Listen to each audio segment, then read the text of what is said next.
So Michelle and I are eating at the Steakhouse 71, which was formerly Wave of American Flavor. Right there it is, at the bottom of the escalator after you get off the monorail. Our reservations are for 11:30, and we're looking forward to checking out this revamping of a very fabulous restaurant. So we're hoping that it's just as fabulous as it used to be.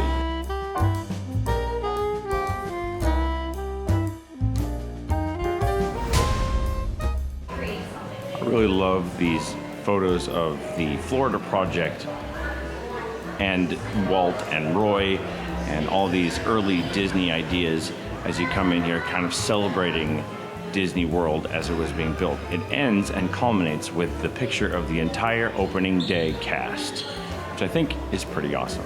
While you're waiting here at Steakhouse 71, they have these beautifully appointed chairs in their lobby of the room. It's probably meant more for the lounge during the evening, but you can easily wait in here. It has these pretty cool light fixtures up here as well.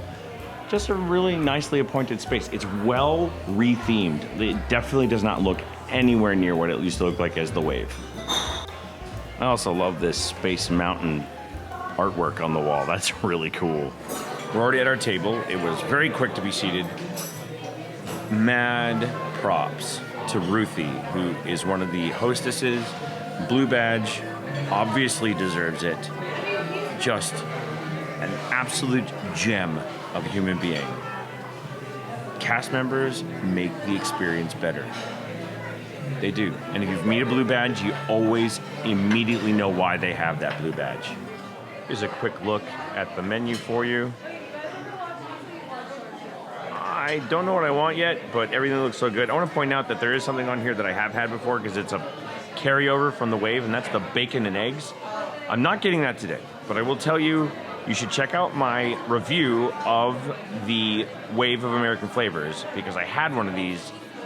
It is incredible. That pork belly, grits, and the perfectly poached egg is absolutely incredible, and they ported it over to this menu because it was such a huge fan favorite. One thing I will say about this restaurant right now is that it no longer looks like a cave. The Wave of the American Flavors should really have been called the Cave of the American Flavors. It was dark, all the decor was dark. It was, yeah, this is so much better. I also will point out that the chairs we were sitting in, these things are super comfortable. There's one of the chairs right there behind me. And these chairs are super comfortable. I'm like, I could like hang out here. So far impressed just by the decor change in this restaurant. They did a great job. And this overlay did not take very long either. Also, another thing I want to quick point out, this restaurant is not very full right now. It is 11:50, which is getting close to lunchtime. And there are plenty of tables left, which means that there were probably a bunch of reservations available around the 11:30, 12 o'clock mark, and you might have even been able to get a walk-up today.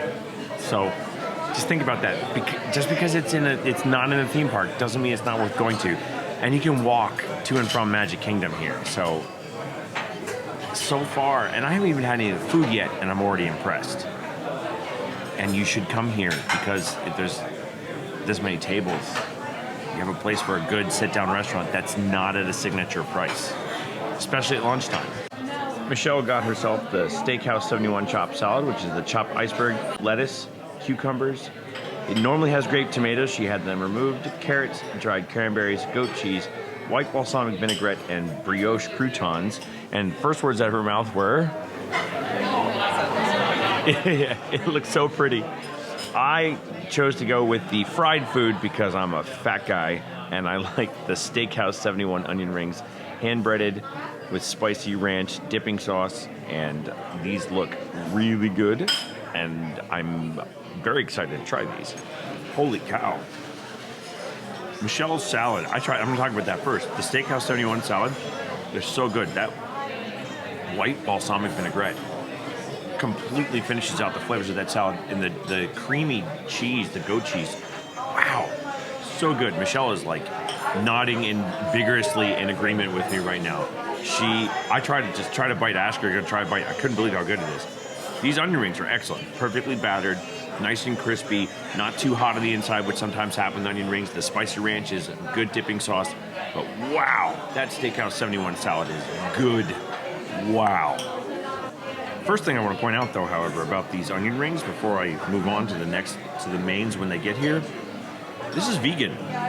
It says on the bottom, made without animal meat, dairy, eggs, and honey. So it's vegan. That means the dressing is vegan, the onion rings are vegan, the oil they fried it in is vegan. So there you go. All right, well, Michelle and I are having a good laugh about this. She ordered the 1971 Sunset, which is Herradura Reposado Tequila, tropical juices, rosemary simple syrup, and house-made grenadine. But the one little thing I want to point out is that here's my hand, there's the drink. It says it serves 2 to 4 guests. They offered Michelle to have an option for herself, and she said, no, I want this version. I want the 2 to 4 version. She's sharing it with Grogu. I'm a little bit more simple. I went with the Florida Beer Company Key West Sunset Ale. Oh, and what do you think? Good? All right. Michelle's food has arrived. She ordered the gourmet grilled cheese, which is toasted brioche, Gruyere cheese, smoked Gouda, shredded pork belly, and caramelized onion jam with arugula. And she got the Parmesan fries as her side. I ordered the prime rib sandwich, just shaved prime rib, caramelized onions, herb aioli, provolone cheese, arugula, and a horseradish cream. Both of these look excellent. And we're about to dig in. Okay, I'm gonna start with these. You can never go wrong with a Parmesan waffle fry. These are crispy, perfectly cooked, very flavorful, just the right amount of saltiness and cheesiness, and they go really well.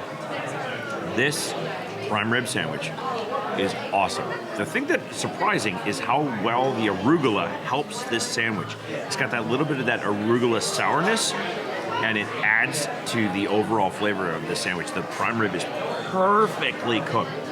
The cheese, just the right amount of cheese, especially with that provolone, that nice sharp provolone, and I think the horseradish cream on it, just the topping, the finishing topping, and the caramelized onions add that finishing sweetness to it. Now, I tried a bite of Michelle's grilled cheese sandwich. This pork belly adds a sweetness to that Gruyere cheese, the sharpness of the Gruyere cheese that complements each other perfectly, and that brioche bread, wow. I think that both of these are winners. I don't think I want to pick one that I think is better than the other. They're both excellent. I highly recommend both of them. Everything that has come in front of our faces today has been top-notch good. You are not paying a lot for this meal at lunch or dinner. It is not a signature experience. The food is excellent. The drinks are excellent. Everything is excellent. I tried a sip of Michelle's drink. Perfect little fruitiness. It's still making me laugh because that thing is gigantic and it's served in a fishbowl. But wow, blown away. Blown away. As a perfect complement to my meal, my Key West Sunset from the Florida Beer Company has a nice hoppiness that really finishes well with this prime rib sandwich. Cheers. Yeah. Great stuff. So we decided to get dessert. This is the 15-layer Steakhouse 71 chocolate cake. It is layers of whiskey-infused chocolate cake, chocolate mousse, raspberries, and it has a little bit of gold foil on it right there. This looks amazing. Wow. I've been saying that a lot today, but that chocolate cake is amazing. The Jack Daniels, which they said was the whiskey that they used to infuse it with, the Jack Daniels complements the chocolate so well that it actually makes it chocolate taste even chocolatier. More chocolatey? I don't know. The raspberry compote on the plate also adds into the flavor. Just the perfect finish to that meal. I do have a drink coming to kind of finish out my day, but that chocolate cake, both of us are just like, we took one bite, looked at each other like, Wow. Just the right amount of sweetness to chocolate bitterness. So good. So good. So everything has been excellent. Our service especially. We've had Helen. Helen's great. I have had nothing but positive things to say about Helen. In fact, I threw her a cast compliment because she was such an amazing server. I want to point out that with our annual pass discount, this entire meal, including everything we ordered, is only $105.87. That's with 10% off for annual pass discount. All of that food in Disney for $105.87 at a sit-down restaurant, that is unheard of, especially with the drinks, the beer, the 2 to 4 person cocktail. Everything about this meal was amazing. Just the food was incredible, and only $105.87. Look, eat at Steakhouse 71. Everything was so good today that I doubt there's a single bad menu item. Wow. And I can't again say Helen's praises enough. Amazing server. Ask for her when you get here. Couldn't have asked for a better cast member. Thank you, Helen, for being so amazing. Michelle and I are going to head back into the parks, but we hope you've enjoyed this dining review. If you get a chance, please throw it a thumbs up. If you also could hit that subscribe button that popped up there, I'd very much appreciate you doing that. And because we don't like to say goodbye, because we're going to see you real soon. See you, bye. Eat here. Not kidding.